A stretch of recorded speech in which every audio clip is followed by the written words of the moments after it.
दीगर खबरें शामिल करेंगे। अभी आपको एक और अहम खबर देंगे। सितंबर के लिए पेट्रोलियम मसनूआत की कीमतों में कमी का इम्कान है। जराये के मुताबिक पेट्रोल की कीमत में 5 रुपए फी लीटर तक कमी का इम्कान है।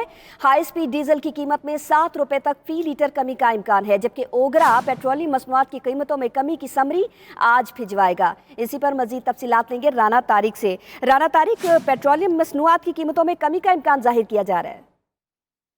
जी बिल्कुल, इस वक्त जो महंगाई की सूरत हाल है, इसमें आज आवाम को अच्छी खबर से सुनने में आ रही है। आज ओगरा की जानिब से जो हमें ज़राए ने बताया है, आज समरी भिजवाई जाएगी। पेट्रोलियम मसनूआत की कीमतों में आइंदा माह के लिए बड़े पैमाने पर कमी का इम्कान है, जिसमें पेट्रोल की कीमत में 5 रुपये फी लीटर तक कमी का इम्कान है। इसके अलावा हाई स्पीड डीजल की कीमत में 7 रुपये फी लीटर तक जो है वो कमी का इम्कान है। इसके और लाइट डीजल ऑयल की कीमत में 3 रुपये कमी तक जो है वो कमी का इम्कान है। इसके अलावा मिट्टी के तेल की कीमत में भी कमी का इम्कान किया गया है। ओगरा आज जो है वो बाज़ाब्ता तौर पर समरी जो है वो पेट्रोलियम डिवीजन को अरसाल करेगी। हतमी फैसला जो है वो वज़ीर करेंगे। जी ठीक है, हतमी फैसला वज़ीर आज़म खुद करेंगे। बहुत शुक्रिया आपका राना तारिक।